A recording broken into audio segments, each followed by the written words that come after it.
ജനനം മുതൽക്ക് അങ്ങോട്ട് തുടങ്ങുന്ന ഒരു പദ്ധതിയാണ്. അതിനൊരു പ്രായം എന്ന് പറയാനില്ല. പക്ഷേ പ്രായത്തിൻ്റെയും ശാരീരികവും മാനസികവുമായ വളർച്ചയുടെയും തോത് മനസ്സിലാക്കിയാണ് നമ്മൾ മക്കൾക്ക് അറിവ് പകർന്നു കൊടുക്കേണ്ടത്. അതിന് കൃത്യമായ നിർദ്ദേശം മതത്തിലുണ്ട്. ഒരു കുട്ടി നല്ല അറിവുള്ളവനായി മാറണമെങ്കിൽ നല്ല ബുദ്ധി ഉണ്ടാവണം. ബുദ്ധിയുള്ളവർക്കല്ലേ പഠിക്കാൻ പറ്റും. അതിൽ രക്ഷിതാക്കൾ ചിന്തിക്കേണ്ടത് എപ്പോഴാണ്? സ്കൂൾ ചേർത്തിയതിന് ശേഷം അല്ല. നമ്മളെ കുട്ടി നല്ല വിവരമുള്ളവനായി മാറണം, ബുദ്ധിയുള്ളവനായി മാറണം, ചിന്തകനായി മാറണം. ഇത് എല്ലാവരും ആഗ്രഹിക്കുന്നുണ്ട്. പക്ഷേ കുട്ടി നല്ല പഠിക്കണ കുട്ടിയാവണമെങ്കിൽ നമ്മൾ ചെയ്യേണ്ടത് ഏത് മുതൽക്ക് തന്നെയാണ്? ഭാര്യക്ക് ഗർഭമുണ്ടാകുന്ന സമയം മുതൽക്ക് ആ കുട്ടിയുടെ പുരോഗതിക്ക് വേണ്ടി നമ്മൾ ചിന്തിക്കണം. കാരണം പരിശുദ്ധ ഖുർആൻ സന്താനോൽപാദനത്തെ ഉപമിച്ചിട്ടുള്ളത് ഒരു കൃഷിപ്പണിയോടാണ്. നിസാഉക്കും ഹർസുൽ ലക്കും, നിങ്ങളുടെ ഭാര്യമാർ നിങ്ങളുടെ കൃഷിയിടങ്ങളാണ്. ഭാര്യമാരിൽ കൃഷി ചെയ്യുന്നത് ചേമ്പും ചേനയും വാഴക്കുലയുമല്ല, പിന്നെയോ മക്കളെയാണ്. അള്ളാഹു എന്തിനാണ് അങ്ങനെ പറഞ്ഞത്? ഒരു കൃഷി ചെയ്യുന്ന ആളുകൾക്ക് വേഗം ബോധ്യപ്പെടും. എന്താ ബോധ്യപ്പെടുക? കൃഷി ഇറക്കുമ്പം നല്ല പ്രത്യുൽപാദനം കിട്ടണമെങ്കിൽ എന്ത് വേണം? ഒരുപാട് കാര്യം ശ്രദ്ധിക്കണം അല്ലേ? നല്ല വിത്തായിരിക്കണം, കാലാവസ്ഥ പരിഗണിക്കണം, ആവശ്യത്തിന് വെള്ളവും വളമൊക്കെ കൊടുക്കണം, നിതാന്ത ജാഗ്രതയും ശ്രദ്ധയും പരിചരണവും ഉണ്ടാവണം. എന്നാലല്ലേ എന്തെങ്കിലും അതിൽ കിട്ടുള്ളൂ. അതേപോലെയാണ് മക്കൾ നന്നായി തീരണമെങ്കിലും അവര് നല്ല ആലിമീങ്ങളും വിവരമുള്ളവരുമായി മാറണമെങ്കിൽ നമ്മൾ പിന്നാലെ ഒരു കൃഷിയുടെ പിന്നാലെ കൂടുന്നത് പോലെ കൂടണം എന്നാണ് അല്ലാഹു തആല പറയുന്നത്. അപ്പൊ ഗർഭിണിയായിരിക്കെ തന്നെ ഭാര്യക്ക് നല്ല ആഹാരം കൊടുത്തെങ്കിലേ ജനിക്കുന്ന സമയത്ത് തന്നെ നമ്മളെ കുട്ടിക്ക് നല്ല മിടുക്കുണ്ടാവും. ഗർഭമുള്ള സമയത്ത് ഓളുമായിട്ട് കച്ചറ കൂടി ഓളെ അവിടെ കൊണ്ടാക്കി മര്യാദക്ക് ഭക്ഷണവും കൊടുക്കൂല, ഇടക്കിടക്ക് ഫോൺ വിളിച്ചിട്ട് മാനസികമായി പീഡനം. എന്നാലും കുട്ടി ജനിക്കുമ്പോൾ ഉണ്ടാകുക എന്ന കുട്ടിയാണ്. പിന്നെ ആ കുട്ടിക്ക് ബുദ്ധിശക്തി ഓർമ്മശക്തി ഒന്നും ഉണ്ടാവില്ല. ചിലപ്പോൾ അപസ്മാരം, അതുപോലെ പലതരത്തിലുള്ള അസുഖങ്ങൾ ഉണ്ടാവും. ഗർഭകാലത്ത് അവർക്ക് കൊടുക്കുന്ന ഉന്മേഷവും ഉണർവും സമീകൃത ആഹാരവുമാണ് ഒരു കുട്ടിയെ നന്നായി പഠിക്കുന്ന കുട്ടിയാക്കി മാറ്റുന്നത്. അത് നമ്മൾ ശ്രദ്ധിക്കണം. രണ്ടാമത്, ജനിച്ചു കഴിഞ്ഞാൽ ഈ കുട്ടിയുടെ ബുദ്ധി, ഓർമ്മശക്തി, ചിന്താശേഷി ഇതെല്ലാം ഉണ്ടാകണമെങ്കിൽ എന്തു വേണം? ജനിച്ച ഉടനെ 2 തരത്തിലുള്ള ഭക്ഷണം കൊടുക്കണം. ഒന്നാമത്തെ ഭക്ഷണം അത് ആത്മീയ ആഹാരമാണ്. അത് ആദ്യം കൊടുക്കേണ്ടതുള്ളതിനാൽ ജനിച്ച ഉടനെ ആ കുഞ്ഞിനെ എടുത്തുയർത്തി പരിശുദ്ധ കഅബ കൊള്ള തിരിഞ്ഞു നിന്ന് വലത്തെ കാതിനോട് ചുണ്ട് ചേർത്ത് പിടിച്ച് നമ്മൾ ഒരു ബാങ്ക് കൊടുക്കുക. അതാണ് ഏറ്റവും നല്ല ആത്മീയ ആഹാരം. പിശാച് ആ കുട്ടിയെ തൊട്ട് ദൂരെ പോകും.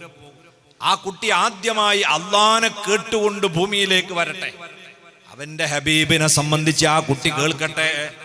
നിസ്കാരത്തെ കുറിച്ച് കുട്ടി കേൾക്കട്ടെ. ഇപ്പോൾ ആ കുട്ടിക്ക് ഈ പറഞ്ഞതൊന്നും മനസ്സിലാകുന്നില്ലെങ്കിലും ആ കുഞ്ഞിന്റെ കാതിലൂടെ ആദ്യമായി കേട്ട ഈ വാചകം ആ കുട്ടിയുടെ ഉപബോധ മനസ്സിലുണ്ടാകും. പിന്നീട് ചിന്ത തുടങ്ങുന്ന കാലഘട്ടത്തിൽ ഇത് കുട്ടിയുടെ ചിന്തയുടെ അടിത്തറയായി മാറും.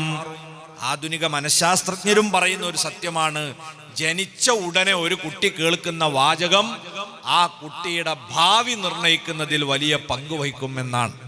അപ്പൊ കുട്ടികൾക്ക് ആദ്യം ഈ ആത്മീയ ആഹാരം കൊടുക്കുക. പിന്നീട് ഇന്നി ഉഈദുഹാ ബിക വദുരിയതഹാ മിനശ് ശൈത്വാനിർ റജീം. മഹദിയായ ഹന്നത്ത് ബീവി റളിയല്ലാഹു അൻഹാ മറിയം ബീവിയെ പ്രസവിച്ച ഉടനെ മന്ത്രിച്ച മന്ത്രമാണ് ഫത്തുഹുൽ മുഈനിൽ സൈനുദ്ദീൻ മഖ്ദൂം റളിയല്ലാഹു അൻഹു ഇത് പ്രത്യേകം ഓർമ്മപ്പെടുത്തി. നിങ്ങൾക്കൊരു കുട്ടി ഉണ്ടായാൽ ആ കുട്ടിക്ക് ജനിച്ച ഉടനെ മന്ത്രിക്കേണ്ട മന്ത്രാണത്. ഇന്നി ഉഈദുഹാ ബിക വദുരിയതഹാ മിനശ് ശൈത്വാനിർ റജീം. ആണാണെങ്കിലും പെണ്ണാണെങ്കിലും ഒക്കെ ഇന്നി ഉഈദുഹാ എന്ന് എന്നെ മന്ത്രിച്ചാൽ മതി, ഉഈദുഹു എന്നാക്കേണ്ടതില്ല. കാരണം അതൊരായത്താണ്, അങ്ങനെ തന്നെ മന്ത്രിക്കാൻ. ഇങ്ങനെ ആത്മീയ ആഹാരം കൊടുത്തു കഴിഞ്ഞാൽ ഭൗതികമായ ഭക്ഷണാన్ని രണ്ടാമത് കൊടുക്കണം. പക്ഷെ അതിനൊരു ഉദ്ഘാടനം വേണം. നമ്മൾ ദീന് എന്ന് പറഞ്ഞാൽ എല്ലാത്തിനും ഒരു ബർക്കത്ത് പറയേണ്ട ഇസ്ലാം എല്ലാത്തിലും ഉണ്ട്. ഭക്ഷണം എന്നത് മരിക്കുന്നത് വരെ നമുക്ക് കഴിക്കേണ്ട സാധനമാണ്. അപ്പൊ അതിന്റെ ഔപചാരിക ഉദ്ഘാടനം ഒരു നല്ല മനുഷ്യന്റെ കൈകൊണ്ടാവണം. അതോടൊപ്പം തന്നെ ഭക്ഷണത്തിന്റെ കൂട്ടത്തിൽ പൊതുവെ മനുഷ്യന്മാർക്ക് താല്പര്യമുള്ള ഒരു സാധനം മധുരം തിന്നലാണല്ലോ. നമ്മൾ സന്തോഷമുള്ള സമയത്ത് ലഡുവാണല്ലോ കൊടുക്കല്, കയ്പങ്ങ കൊടുക്കലില്ലല്ലോ അല്ലേ. കയ്പ നമ്മൾ അങ്ങനെ തിന്ന സാധനമല്ല. കയ്പുള്ളത് അത്ര ഉഷാറല്ല. ചമർപ്പുള്ളതും പുളിയുള്ളതും ഉപ്പുള്ളതും ഒന്നുമല്ല. മധുരാണ് സന്തോഷം തരുന്ന ഒരാഹാരം. അതുകൊണ്ട് ജനിച്ച ഉടനെ മധുരം കൊടുക്കുക, തീ തൊടാത്തതാവുകയും ചെയ്യാം. അപ്പൊ അലുവ കൊടുക്കണ്ട, പഞ്ചസാര കൊടുക്കണ്ട, ഒക്കെ തീ തൊട്ട സാധനം. തേൻ കൊടുക്കാം, തേന് തീ തൊട്ടിട്ടില്ല അല്ലേ. അങ്ങനത്തെ എന്തെങ്കിലും. ഇനി മുന്തിരിച്ചാറൊക്കെ കൊടുക്കാം മധുരമുള്ള. അത് ലേശം തൊട്ടിട്ട് എന്ത് ചെയ്യാ, നല്ല സ്വാലിഹായ ഒരു മനുഷ്യൻ ബിസ്മി ചൊല്ലിയിട്ട് ആ കുഞ്ഞിന്റെ ചങ്കിൽ പുരട്ടി കൊടുക്കുക. അതാകണം ഒരു കുട്ടിയുടെ വയറ്റിലേക്ക് ആദ്യമായി വായിലേക്ക് വെച്ചു കൊടുക്കുന്ന ആഹാരം. ഇനി ഷുഗറാണ്, പ്രഷറാണ്, കൊളസ്ട്രോൾ ആണെന്ന് പറഞ്ഞ് തിന്നാൻ പറ്റാത്ത സംഭവമൊന്നും ഉണ്ടാവരുത്. എല്ലാ നല്ല മനസ്സോടുകൂടെ നല്ലൊരു മനുഷ്യന്റെ കൈകൊണ്ട് ഭക്ഷണം, അതിനൊക്കെ നല്ല മാറ്റം ഉണ്ടാവും. അഷ്റഫുൽ ഖൽഖ് സ്വല്ലല്ലാഹു അലൈഹി വസല്ലം തങ്ങൾ മദീനയിൽ ജീവിച്ചിരിക്കുന്ന കാലത്ത് സ്വഹാബത്തിന് മക്കളുണ്ടായാൽ അവരാദ്യം കുട്ടീനെ എടുത്തിട്ട് നബിതങ്ങളെ എടുത്ത് കാട്ടുപോലെ. എല്ലാവരും പുരയിൽ ഇങ്ങോട്ട് വരാൻ നബിതങ്ങൾക്ക് കഴിയില്ലല്ലോ. എന്നിട്ട് നബിതങ്ങൾ ചോദിക്കും, നിങ്ങൾ എന്താ കൊണ്ടുവന്നത്? മിക്ക ആളും ഈത്തപ്പുഴായിട്ടാ വരിക. അതിലൊന്നെടുത്ത് അവിടത്തെ പവിത്രമായ വായിലിട്ട് ചവച്ചരച്ച് ഒരൽപ്പം വിരലിൽ തോണ്ടിയെടുത്ത് ആ കുഞ്ഞിന്റെ ചങ്കിൽ പുരട്ടി കൊടുക്കുന്നു. ഇതായിരുന്നു മഹാന്മാരായ സ്വഹാബത്തിന്റെ മക്കളുടെ വയറ്റിലേക്ക് ആദ്യമായി എത്തിയിരുന്ന ആഹാരം എന്ന് ഹദീസിൽ കാണാം. ഇതേ ബർക്കത്ത് മാതൃകയാക്കി സ്വാലിഹീങ്ങളായ മനുഷ്യന്മാരെ കൈകൾ കൊണ്ട് ആദ്യത്തെ ആഹാരത്തിന്റെ ഉദ്ഘാടനം. ഇത് കഴിഞ്ഞ ഉടനെ മുലപ്പാല് കൊടുക്കണം.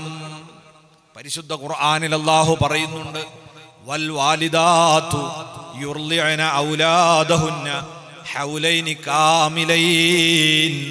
ഉമ്മമാർ പൂർണ്ണമായും 2 വർഷക്കാലം അവരെ മക്കൾക്ക് മുലപ്പാല് കൊടുക്കട്ടെ. ഈ ആഹാരത്തിന്റെ കാലം അല്ലാഹു നിർണയിച്ചു വെച്ചിരിക്കുകയാണ്. 2 വർഷം കൊടുക്കണം. ഇവിടെ നമ്മൾ ശ്രദ്ധിക്കേണ്ട ഒന്ന്, പ്രഥമ പാല് എന്ന് പറയുന്ന ഒരു സാധനമുണ്ട്. കൊളസ്ട്രം എന്നാണ് അതിന് പറയാം. ജനിച്ച ഉടനെ ഉണ്ടാകുന്ന ഒരു പാല്. ആ പാലിന് അത്ര മുറ്റുണ്ടാവില്ല, വെള്ള കളറൊന്നും ചിലപ്പോൾ ഉണ്ടാവില്ല. ഒരു മഞ്ഞ കലർന്ന നീര് പോലെയായിരിക്കും പ്രസവിച്ച ഉടനുണ്ടാകുന്ന പാൽ. ചില സ്ത്രീകളെങ്കിലും അത് കെട്ടിക്കിടക്കുന്നെന്തോ നീരാണെന്ന് കരുതി പിഴിഞ്ഞ് കളയാറുണ്ടത്രേ. അത് ചെയ്യാൻ പാടില്ല. ജനിച്ച ഉടനെയുള്ള ഈ മുലപ്പാല് ഈ കുട്ടികൾക്ക് ഭാവിയിൽ വരാൻ സാധ്യതയുള്ള പല അസുഖങ്ങൾക്കുമെതിരെയുള്ള പ്രതിരോധ തുള്ളി മരുന്നാണ്. കുട്ടികളുടെ പ്രതിരോധ ശേഷി വർദ്ധിപ്പിക്കുന്ന തുള്ളി മരുന്നിന്റെ സ്ഥാനത്താണ് പ്രഥമ മുലപ്പാൽ. ഫിഖ്ഹിന്റെ ഗ്രന്ഥങ്ങളിൽ കാണാം, ഒരു ഉമ്മ പ്രസവിച്ചു, ഉടനെ തന്നെ ഉമ്മ അങ്ങ് മരണപ്പെട്ടു പോയി. കുഞ്ഞ് ബാക്കിയായാൽ ആ നാട്ടിൽ അന്ന് വേറെ ഏതെങ്കിലും ഒരു മാതാവ് പ്രസവിച്ചിട്ടുണ്ടെങ്കിൽ ആ മാതാവിന്റെ പ്രഥമ മുലപ്പാലിൽ നിന്നൊരൽപ്പം ഉമ്മ മരിച്ചുപോയ കുഞ്ഞിന് കൊടുക്കൽ അനിവാര്യമാണ്. കാരണം അത്രയും ഭാവിയിലേക്ക് ആവശ്യമുള്ള ഒരു സാധനമാണ്. ഇനി ചില ഉമ്മമാർക്ക് മുലപ്പാലുണ്ടെങ്കിലും അവരെ പാല് കുട്ടിക്ക് കൊടുക്കാൻ പറ്റാത്തതുണ്ടാകും. അവരെ പാല് കുടിച്ചാൽ കുട്ടി മരണപ്പെട്ടു പോകും. ഇത് 1-2 അനുഭവം ഉണ്ടായതിനു ശേഷമാണ് അറിയുക. അപ്പൊ ഡോക്ടർമാർ പറയും, ഈ ഉമ്മന്റെ പാല് കൊടുക്കരുതേ. എന്നാൽ ആ കുഞ്ഞിന് വേറെ ഏതെങ്കിലും ഒന്ന് അന്ന് പ്രസവിച്ചൊരുമ്മയുടെ പ്രഥമ പാല് കൊടുത്തില്ലെങ്കിൽ ആ കുട്ടിയുടെ ബുദ്ധിയെയും ആരോഗ്യത്തെയും അത് പ്രതികൂലമായി ബാധിക്കും. അത്രയും പ്രാധാന്യമുള്ളതാണ് ജനിച്ച ഉടനെയുള്ള മുലപ്പാൽ. ആ മുലപ്പാല് അന്ന് കൊടുക്കാൻ തുടങ്ങിയാൽ 6 മാസം വരെ ഇനി അത് മാത്രമേ കൊടുക്കാവൂ. 6 മാസത്തിന് മുമ്പ് എന്ത് വേണ്ട, സാധാരണഗതിയിൽ പാലുള്ള ഒരു ഉമ്മ മുലപ്പാലല്ലാത്ത ഒന്നും കുട്ടിക്ക് കൊടുക്കേണ്ടതില്ല. ചില ഉമ്മമാർക്ക് തിരക്കാ, കുട്ടി ഇങ്ങോട്ട് വണ്ണം വെക്കണ്ടേ, അതിനെന്തെങ്കിലുമൊക്കെ കൊടുക്കണം എന്ന് കരുതിയിട്ട് 2-3 മാസം ആകുമ്പോഴേക്ക് അവര് പിടിച്ച് കാലുമേലെട് കടത്തും, ആടിനെയൊക്കെ അറക്കാൻ കടത്തണ മാതിരി. എന്നിട്ട് കാണങ്ങനെ തിരികെ തന്നെയാണ്. ഇങ്ങനെ പണ്ടൊക്കെ മൂരിക്ക് മുതിര കൊടുക്കുക എന്ന് പറഞ്ഞേക്കാം, അങ്ങനെ തിരികിയിട്ട് തൊള്ളയിലൂടെ ബൈക്കോന്റെ ഉള്ളിലിട്ട് കയറ്റി കൊടുക്കൽ എന്ന മാതിരി വലിയ കരണ്ടി എടുത്തിട്ട് സ്പൂൺ എടുത്തിട്ട് കോരിയിട്ട് ഇങ്ങനെ കുത്തിത്തിരിക്കുകയാണ്. നല്ല സുഖം ഇങ്ങനെ പാർന്നു കൊടുക്കാൻ. തൊള്ളയെ പല്ലൊന്നും ഉണ്ടാവില്ലല്ലോ, റബ്ബർ പന്ത് ഒട്ടിയ പോലത്തെ തൊള്ള ഉണ്ടാകുക. അപ്പൊ അതിലിങ്ങനെ കോരിട്ട് കൊടുക്കുമ്പോൾ ഈ കുട്ടി അടങ്ങറാകാണ്. കുട്ടി ഇങ്ങനെ കരയുന്നുണ്ട്. ആ കരച്ചില് മാത്രമേ പറയാനറിയില്ലല്ലോ. ഇതിന്റെ വയറിന് കേടാ, വിടല്ലിന്നാ പറയണത്. 6 മാസം ആകുന്നതിന് മുമ്പ് കുട്ടികൾക്ക് കഞ്ഞും ചോറും ഒക്കെ കൊടുക്കാൻ തുടങ്ങിയാൽ വരാൻ പോകുന്ന വലിയ അപകടം കാര്യങ്ങളും ഒന്ന് ദഹനക്കേട. ഈ കുട്ടിയുടെ ആമാശയ ഭിത്തിയിൽ നിന്ന് ഉൽപ്പാദിപ്പിക്കപ്പെടുന്ന എൻസൈമുകൾക്ക് ഇത്ര കട്ടിയുള്ള ആഹാരം ദഹിപ്പിക്കാൻ കഴിയില്ല.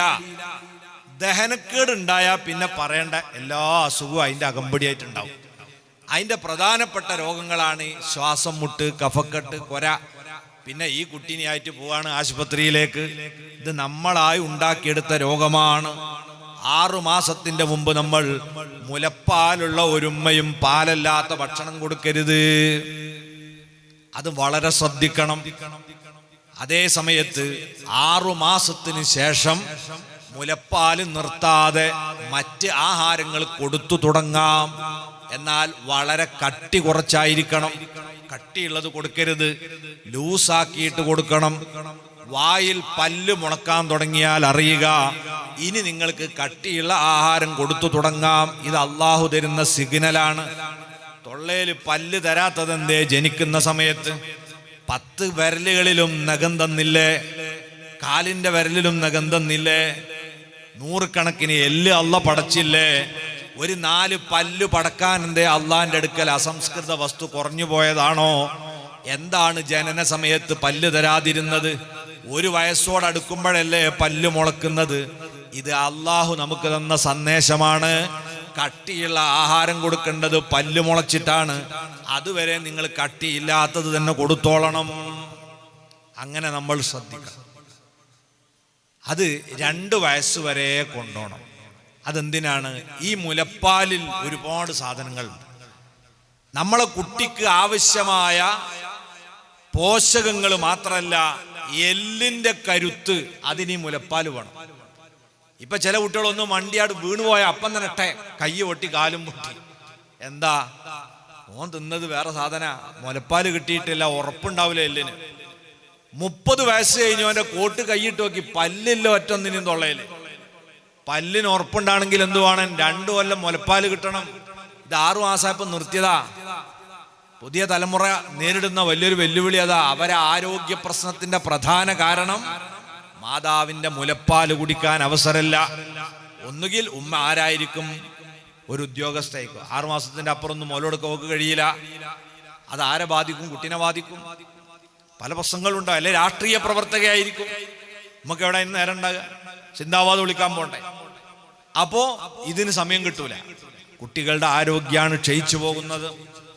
ഇതുപോലെ തന്നെ തലച്ചോറിന്റെ വളർച്ച അത് മുലപ്പാലിനെ ആശ്രയിച്ചാണ്. നിങ്ങളെ കുട്ടിയുടെ പഠനത്തിൽ പിന്നാക്കാവസ്ഥ ഉണ്ടോ? സ്കൂളിൽ ചെന്നപ്പോൾ അധ്യാപകൻ പറയുന്നു, ഇവന് പെട്ടെന്ന് അങ്ങോട്ട് മനസ്സിലാകണില്ല കേട്ടോ, ഒരു കൊല്ലം കൂടി ചിലപ്പോൾ 1ാം ക്ലാസ്സിൽ ഇരുത്തേണ്ടി വരും, അല്ലെ LKG ഇരുത്തേണ്ടി വരും. അപ്പം വിവരമുള്ള അധ്യാപകനാണെങ്കിൽ ഉമ്മയോട് ചോദിക്കും, ഇവന് നടക്കാൻ തുടങ്ങിയപ്പോഴാന്ന്. ഓൻ 2 വയസ്സ് കഴിഞ്ഞാണ് നടക്കാൻ തുടങ്ങിയപ്പോൾ. 2 വയസ്സ് കഴിഞ്ഞാണ്. അപ്പോൾ നിങ്ങൾ മുല കൊടുത്തത് 6 മാസമായിരിക്കൂലേ? അല്ലെ ഒരു കൊല്ലം കൊടുത്തിട്ടുള്ളൂ? 8 മാസം കൊടുത്തിട്ടുണ്ട്. ഈ തലച്ചോറാണ് നമ്മളെ ചലനത്തെ, വളർച്ചയെ നിയന്ത്രിക്കുന്ന ഒരു സാധനം. വിസാറത്തു തഹറുക്ക് എന്നൊരു മന്ത്രാലയം ഉണ്ട് നമ്മളെ തലച്ചോറിൽ. ചലനം നിയന്ത്രിക്കുന്ന ഒരു ഡിപ്പാർട്ട്മെന്റ്. നമ്മളെ ശരീരത്തിന്റെ എല്ലാ ചലനവും ആരാ നിയന്ത്രിക്കണം? ആ തലച്ചോറിന്റെ ഭാഗം. നമ്മൾ കണ്ണടച്ച് തുറക്കണില്ല എങ്ങനെ ഇടക്കിടക്ക്, അതടക്കം. പിന്നെ നമ്മളെ ശരീരത്തിന്റെ ഉള്ളിൽ നമ്മൾ അറിയാത്ത പല അവയവം ഇളകുന്നുണ്ട്, അതൊക്കെ നിയന്ത്രിക്കുന്നത് തലച്ചോറ്. ആ ബന്ധമെങ്ങാനും, ആ പ്രവർത്തനം നിശ്ചലമായാൽ നമ്മൾ നിശ്ചലമായി. നിങ്ങളുണ്ടല്ലോ, ഓടിച്ചാടി നടന്ന മനുഷ്യൻ പെട്ടെന്ന് തളർന്നു വീണു, സ്ട്രോക്കാണ് എന്ന് പറയും അല്ലേ? തലയിൽ രക്തം കട്ട പിടിച്ച് അയാളാകെ തളർന്നു പോയതാ. അതിൻ്റെ അർത്ഥം എന്താ? ചലനം നിയന്ത്രിക്കുന്ന ഡിപ്പാർട്ട്മെന്റ് പണി മുടക്കീന്ന. ആ ഡിപ്പാർട്ട്മെന്റ് ക്രമാനുഗതം പ്രവർത്തിച്ചാൽ നമ്മളെ കുട്ടികളുടെ ചലന വളർച്ച അതിൻ്റെ പ്രായത്തിൽ തന്നെ നടക്കുന്നു. ഒരു കുട്ടി സാധാരണഗതിയിൽ മലർന്നാണ് കിടക്കുക അല്ലേ? ജനിച്ചുടൻ മലർന്നാ കിടക്കുക. പിന്നെ കുറച്ച് കഴിയുമ്പോൾ ആ കുട്ടി കമിഴ്ന്ന് കിടക്കും. പിന്നെ ആ കുട്ടി എന്ത് ചെയ്യും? മുട്ടിട്ട് എഴും. പിന്നെ ഇരിക്കാൻ തുടങ്ങും. പിന്നെ പിടിച്ചു നിൽക്കാൻ തുടങ്ങും. പിന്നെ നടക്കാൻ തുടങ്ങും. 9, 10, 11 മാസമാകുമ്പോഴേക്ക് കുട്ടികൾ എന്ത് ചെയ്യും? എഴുന്നേറ്റ് നടത്തം തുടങ്ങും. അത് തലച്ചോറിന്റെ വളർച്ച ക്രമമായി നടന്നെങ്കിലേ അങ്ങനെ നടക്കുള്ളൂ. തലച്ചോറിന്റെ വളർച്ച ക്രമത്തിൽ വളർന്നിട്ടില്ലെങ്കിലോ ഈ കുട്ടിയുടെ ചലന വളർച്ച സമയം എടുക്കും. 2 വയസ്സായോ കുട്ടി നടക്കാനെന്ന് പറഞ്ഞാൽ അതിന്റെ അർത്ഥം തലച്ചോറിന്റെ വളർച്ച കുറവുണ്ട് എന്നാ. ആ കുറവുള്ളതിന് കാരണം അന്വേഷിച്ച് കൂടുതൽ പോകണ്ട.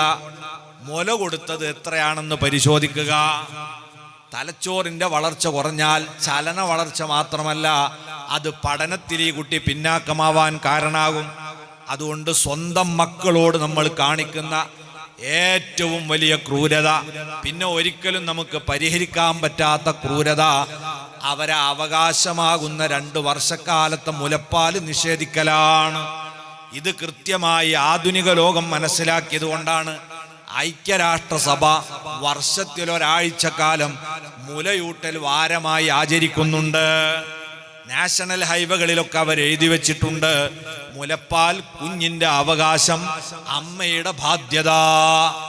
അത് നമ്മൾ നിറവേറ്റണം. ഖുർആൻ അത് പണ്ടേ പറഞ്ഞു, വൽ വാലിദാതു യുർദിന ഔലാദഹുന്ന ഹൗലൈനി കാമിലൈൻ.